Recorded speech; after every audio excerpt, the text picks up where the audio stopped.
Good morning, dear ones. I trust you're all doing well this morning. Yesterday, I happened to meet two women who I'm giving a shout out to them. They know who they are. I was very encouraged by their words that they spoke to me.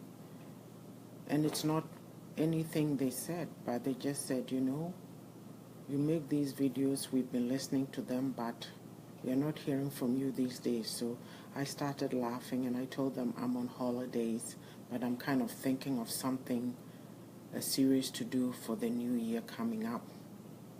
So that got me thinking. So even though I'm on holidays, I couldn't sleep. I'm up a bit early, which is fine. So I'm going to start a series called Breaking Out of Limitations.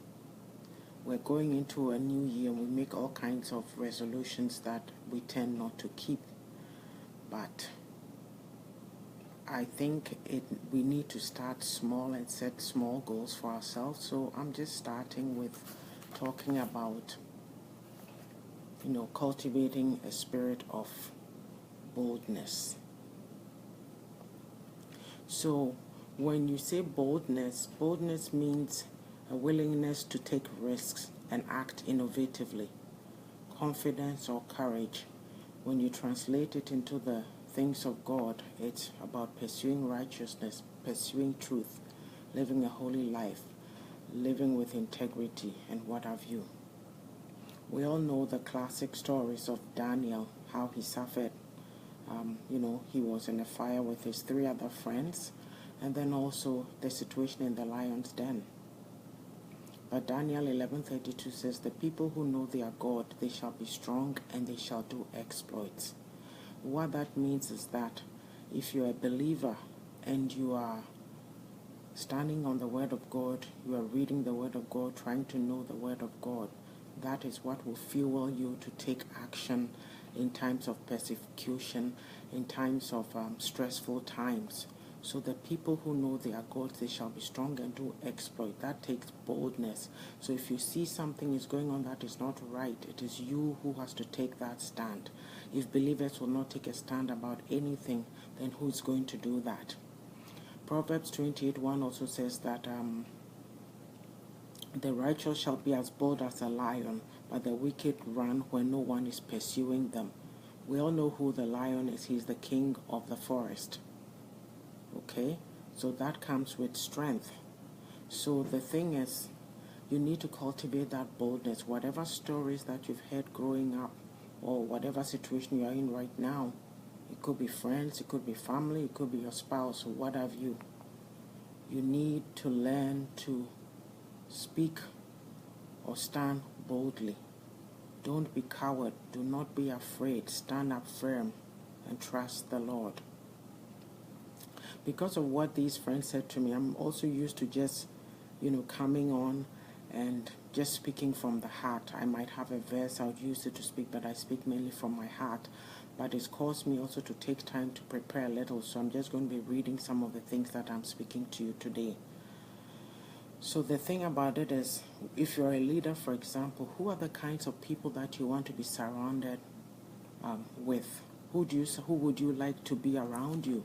Is it people who nod their heads and say yes to you every time because they don't have that spirit of boldness to be able to tell you that, hey, maybe this is wrong, or maybe you're going the wrong path, or not even that, maybe let's do it this other way.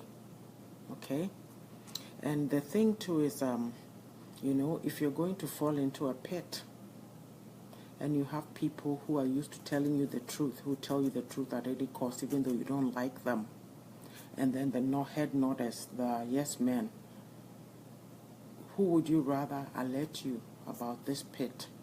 The people who always nod and agree with you, they'll watch you go headlong into that pit. But those people that you consider your naysayers or detractors, they are the one who tell you, don't go over there, there's a hole there, you're going to fall. I will tell you also about a classic story I read when I was a child. I like Hans Christian Andersen, and there was this story of his called The Emperor's New Clothes. And what it is that these 2 weavers promised to sew new clothes for the king. I guess they were just tricksters, and they what the story is about is that they said the clothes would be invisible, so it wouldn't, people, something about the clothes being invisible, right? And then, so if nobody could talk about it, because if you said the clothes were, oh, the emperor is not wearing any clothes, you'd appear unfit or incompetent for your job. So the day came, the emperor was walking on the road, and everybody was afraid to tell this emperor that he had no clothes on because of the spirit of fear. You see, I did not start this from the spirit of fear. We know about fear, but it will probably be part of the, the series of breaking out of limitations later on. Because the spirit of fear, we've whipped it to death. Yes, it is there. It is important to overcome it. But I would rather focus on developing the spirit of boldness. You have a voice. Let it be heard. You are not out to make enemies. Just because you speak the truth does not mean you are a bad person. We need to stop castigating people who are honest. Because at the end of the day, the honest person will stick with you and speak the truth to you. We should not castigate people for being honest. It is who they are. That is the spirit that God has put in them. So, anyway, as I was saying, back to the story, here we are, and lo and behold, a little child pipes out, oh, the emperor has no clothes on.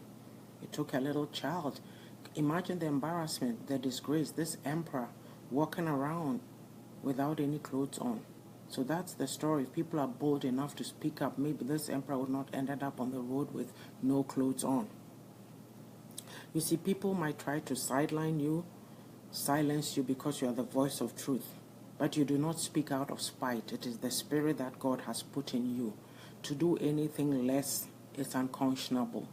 You always need to speak your truth, whatever it is.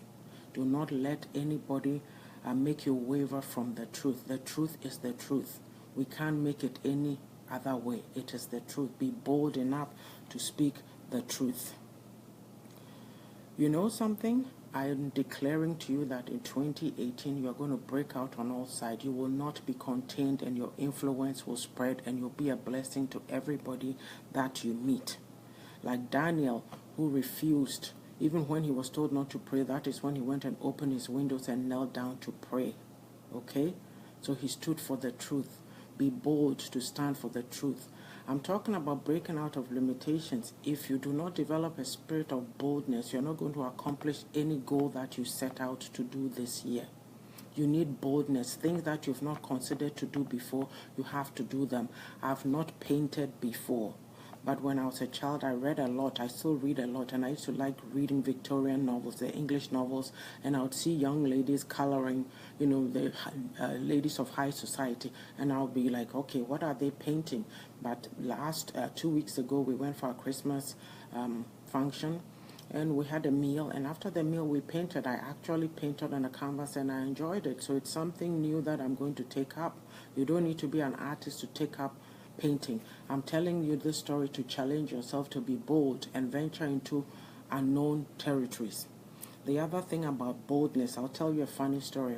One day, I believe it was this year, we were in a staff meeting. We had new senior staff who had joined us, so we were having a meeting, and then my manager goes, he's a man, he makes mistakes, on and on, we were laughing at him, and he goes, if I make a mistake, I do something that you do not like, come and tell me. Or if you're afraid to, get YAA'S, she'll come and tell me. And I started laughing. I take that as a high compliment, because he knows that I'm always bold enough to come to him. Not out of rudeness, but to say, hey, sir, I don't want to mention his name. Sir, this, I don't understand this, or what do you want us to do? You ask questions, you clarify.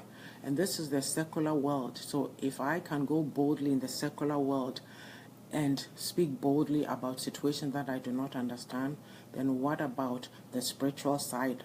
I should be able to come also and ask questions and speak boldly without feeling castigated or feeling that I'm a troublemaker. No. We need voices of reason. Sometimes we need to speak up. And I know that we come from a culture that we are very timid. We will not speak up. Just because you speak up does not make you a bad person. We are adults raising young people, so we need to make sure that we do not put that spirit into the young people. They need to get out there and be bold, because even in this society, they have a lot stacked against them. So I'm very big on the spirit of boldness. You speak your truth and make sure that you're ahead. I've had my younger daughter come to me about, oh, Mom, this mark or that mark, I think I need to talk to the instructor about it, and she questions a lot of things. She's not a bad person for doing that. You need to ask questions and get to the bottom of things. So I tell her, you go ask, and if you get any resistance, then just back up, but at least you've asked the question. So I don't know if I've made any impact to anybody this morning, but I'm saying that you as a person in 2018, if there's any goals that you've not been able to accomplish, this is the time. Start small and be bold. Pray to God for that boldness. You don't need to be a loud person shouting around for people to hear or to see you. No. You just ask your question. Ask what you need to set you on the path. There'll be somebody out there who will be able to help you. I believe in being an encourager and encouraging people. So if you come to me, ask me anything, so long as I'm able to answer you or I have the answers, I will. If I don't, I might direct you to somebody who might, or even if I don't, I may say, hey, let's research this or look into it and get back to you. So be an encourager. Be somebody who encourages people to go out there and reach their goals. God bless you.